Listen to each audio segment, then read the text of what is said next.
For weeks, if not months, every time an NFL team has had a sudden opening at its quarterback position, a debate ensues about whether it should sign Colin Kaepernick.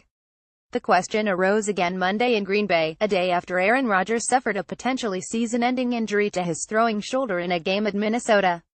The possibility of Kaepernick signing with the Packers provided two extra dimensions, one being the fact that he grew up in Wisconsin as a fan of the team, and the other being the grievance he filed Sunday, accusing NFL owners of colluding to keep him out of the league. So perhaps Packers coach Mike McCarthy should have expected a question about his team adding the former 49ers quarterback when he held a news conference Monday. However, when it inevitably came from a reporter, he did not appear at all pleased about it.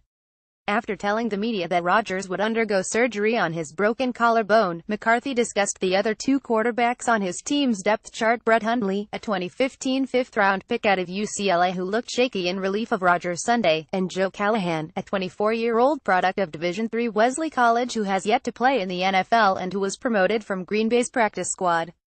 "I've got 3 years invested in Brett Hundley. I've got great confidence in Brett Hundley. I've got 2 years invested in Joe Callahan," McCarthy said. "It's a quarterback room that has structure and has a philosophy behind the development of it." At that point, a reporter asked, "Are you entertaining the idea of bringing Colin Kaepernick in to compete for that backup job?" It was then that McCarthy's mood changed to visible irritation. "Did you just listen to the question I just answered?" the coach barked. "I've got 3 years invested in Brett Hundley, 2 years invested in Joe Callahan. The quarterback room is exactly where it needs to be, okay? We're fortunate to have a great quarterback in Aaron Rodgers. We're committed to the path that we're on," McCarthy continued. "We need to play better as a football team. Brett Hundley will start this week and Joe Callahan will be the backup." A few reporters who attended the news conference claimed online that McCarthy likely was not opposed to the idea of bringing in Kaepernick specifically, but rather any quarterback. Some have suggested that Tony Romo, another Wisconsin native who went into broadcasting this year after being released by the Cowboys, should get an invitation, but the team has long preferred to replace players at all positions from within, rarely making splashes in free agency.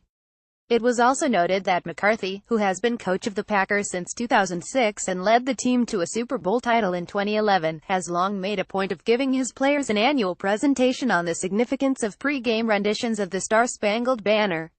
Kaepernick set off a heated national debate, and inspired other NFL players and athletes in different sports, when he began kneeling during the anthem last year to protest racial injustice. That debate has only intensified this year, even as Kaepernick has been unable to find work in the NFL, with President Donald Trump repeatedly criticizing players who have staged anthem protests. McCarthy may prefer not to entertain the idea of bringing Kaepernick to Green Bay for any number of possible reasons, but others would love to see it happen. There are at least 5 petitions at change.org calling for the Packers to sign the quarterback, with one from a fan in Madison, Wisconsin stating, "The need for a quality backup is far greater than the possible distraction Kaepernick would cause on the team, and his abilities and contributions should be recognized by General Manager Ted Thompson." Another Madison fan's petition says, "Colin Kaepernick is the only QB in history who beat the Packers in a playoff game at home twice, and his confidence in playing at Lambeau Field would be sky high." However, the website also has a petition demanding, "Keep Kaepernick off of the Packers," and stating, "We don't want that drama queen on our team."